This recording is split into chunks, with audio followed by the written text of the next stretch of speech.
میں ایمان ہے وہ تو ایمان کا ڈاکو ہے، اس نے تمہارے مال کو لے کر کیا کرنا ہے؟ اب وہ مسلمانوں کے پاس آتا ہے اور مسلمانوں سے کبائر کرواتا ہے، کبیرہ گناہ کرواتا ہے. اس نے اللہ سے وعدہ کیا تھا ان سب کو جہنم میں لے کے جاؤں گا، تو اس کی یہ خواہش ہوتی ہے کہ ان سے کبیرہ گناہ کرواؤں اور اتنا غافل رکھوں کہ یہ استغفار کہیں نہ پڑھ لے، یہ معافی نہ مانگ لے کہیں کبیرہ اپنے گناہوں سے، کیونکہ معافی مانگے گا اللہ فوراً معاف کر دے گا اس کو. اللہ نے بھی اس کو یہ کہا ٹھیک ہے تو نے جو کرنا ہے تو کر، لیکن یہ جتنی مرتبہ معافی مانگیں گے میں ان کو معاف کر دوں گا. تو اس نے مٹی اٹھا کے اپنے بالوں میں ڈال لی. ہائے ہائے ہائے یہ کیا ہوا؟ بیکاز ہی تھاٹ میں نے ایک نافرمانی کی، میں جہنم سے نکالا گیا، یہ 60-70 سال کے لیے تو کم از کم آئیں گے ہی نا، ایک نافرمانی تو میں بھی کروا لوں گا ان سے، سب ہم جائیں گے ایک ساتھ ہی. تو اللہ پاک نے کہا نہیں، جتنی بار معافی مانگیں گے میں ان کو معاف کر دوں گا. اللہ آپ کا آنا قبول کرے. ایک مرتبہ پھر بھائی سب دوستوں سے دل کی گہرائی سے آپ کا شکریہ بھی، آپ نے مجھے موقع دیا میں یہاں آ کر آپ سے بات کروں. اللہ پاک ہم سب کو مرنے سے پہلے میرے دوستوں ایسے آثار بنانے کی توفیق دے، ہم جب یہاں سے جائیں تو ہماری قبر روشن ہو. ہم اس دنیا میں آئے ہی ایک شاندار موت بنانے کے لیے، ہم اس دنیا میں آئے ہی جنت میں جانے کے لیے، ہم تو یہاں کی مخلوق ہی نہیں ہیں. میں ایک مرتبہ میری بیگم نے میرے سے پوچھ لیا یہ مردوں کو کیا پرابلم ہے، یہ کیوں دیکھتے ہیں دوسری عورت کی طرف؟ میں نے کہا اس لیے کیونکہ ہم جنت کی مخلوق ہیں، ایک عورت سے ہمارا گزارا نہیں ہے یار، کیا کریں ہم تو جنت کی مخلوق ہیں بھائی. ارے دیکھو نا ہنس رہے ہیں، یہ بھی، یہ دونوں بھی ہنس رہے ہیں. ارے ہم جنت کی مخلوق ہیں بھائی، ہم اس دنیا کی ہیں ہی نہیں. یہاں گزارنا ہے خاموشی سے حکم مان کے، جیسے بڑے کہہ رہے ہیں چلتے چلتے چلتے چلتے چلتے چلتے یہاں تک کہ موت آئے اور اسرائیل آئیں اور کہیں اے نیک روح چل اب اپنے اللہ کی طرف. واہ پیسے وصول ہو گئے. یہ ہے، یہ شوق ہوا کرتا تھا صحابہ کو، اسی لیے تو دنیا پیروں میں پڑی رہتی تھی. جب دنیا کے پیچھے بھاگو گے یہ ہاتھ نہیں لگے گی، یہ ہاتھ نہیں لگے گی. اے دنیا جو تیرے پیچھے بھاگے اس کو دوڑا دوڑا دوڑا، جو تجھے چھوڑ کے بھاگے اس کے پیر کی جوتی بن جا. یہ اللہ کا حکم ہے دنیا کو. ہاں میرے دوست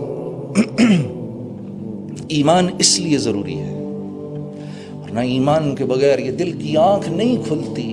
اور ہم نے کہاں سے دیکھنا ہے؟ یہاں سے دیکھنا ہے، یہاں سے دیکھنا ہے. کہاں سے دیکھنا ہے؟ دل سے دیکھنا ہے.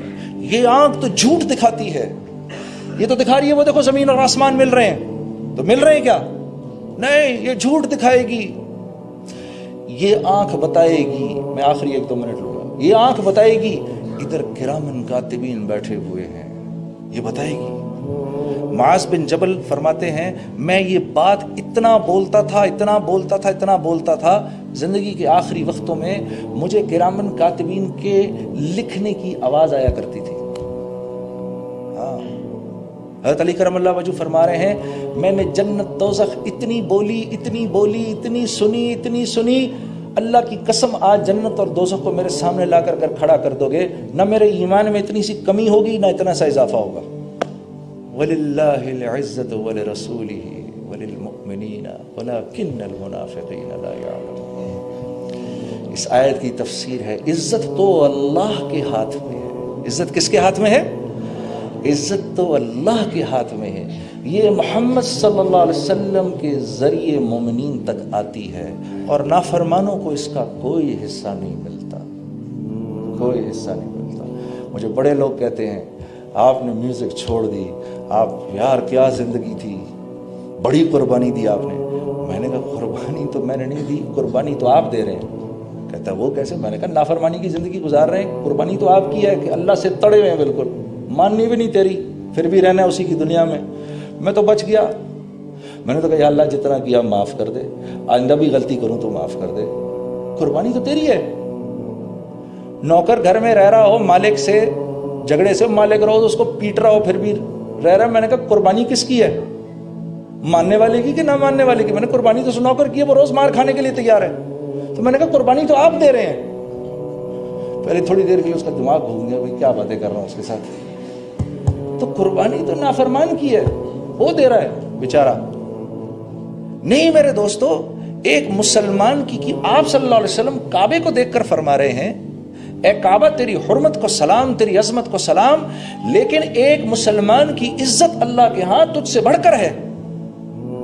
ایک روایت میں آتا ہے اللہ کے لیے یہ بات آسان ہے کہ 7 زمین اور 7 آسمانوں کو توڑ دے، بجائے اس کے کہ ایک مسلمان کی عزت کی ہتک ہو۔ اب آپ مجھے بتاؤ، جس اللہ کے اس پر کلمہ لکھا ہو اور یہ نیچے گرا ہوا ہو، آپ اس کو اٹھائیں گے، صاف کریں گے، جیب میں ڈالیں گے، رکھے کسی اوپر جگہ پہ رکھ دیں گے، اس پرچے کی تو آپ کی نظر میں اتنی قیمت ہے، تو وہ مسلمان جس کے دل میں کلمہ ہے، میں دراصل اس کو تو کم سمجھوں، ان غیروں کو اونچا سمجھوں۔ شیطان نے ان کے پاس جا کر کرنا کیا ہے؟ وہ تو ان بیچاروں کو لے کے جا رہا ہے، یہ تو ہمدردی کے لائق ہیں یہ بیچارے۔ ہاں میں قصوروار ہوں کہ میں ان کو وہ زندگی ہی نہیں دکھا رہا جس زندگی کو دیکھ کر یہ اسلام کی طرف آئیں، بلکہ میں ان کے پاس جاتا ہوں، میں کہتا ہوں ارے سن، کس چیز کی تو پرواہ کرتا ہے؟ تو سیر کرے گا، میں 1.25 سیر کر کے دکھاؤں گا تجھے۔ برمنگم میں ہماری ایک جماعت گئی تو ایک مسلمان بھائی کو جا کے دعوت دینے لگے، تو اس نے کہا کہ اور میں مسلمان ہوں بھائی، مجھے دعوت نہ دو، یہ غیر مسلم ہے، سامنے جا کے اس کو دعوت دو۔ انہوں نے کہا جی ٹھیک ہے، ہمیں اس کے پاس لے جائیں۔ تو وہ ساتھیوں کو لے کر ادھر چلا گیا۔ ادھر جب گیا تو وہ اس کو کہتا ہے تو مجھے چاہتا ہے میں مسلمان ہو جاؤں، میں اس کی طرح ہو جاؤں؟ میری تو ایک گرل فرینڈ ہے، یہ روز ایک بدلتا ہے، میں ویکنڈ پہ شراب پیتا ہوں، یہ روز شراب میں دھت رہتا ہے، میں تو کبھی سال میں 1 دفعہ جا کر کسینو جاتا ہوں، اس کے گھر میں جوا ہوتا ہے، میں اس کی طرح ہو جاؤں؟ جب یہ ہم زندگی ان کو دکھائیں گے تو قصوروار ہم ہوں گے، اب اللہ کی مار براہ راست ہم پر پڑے گی۔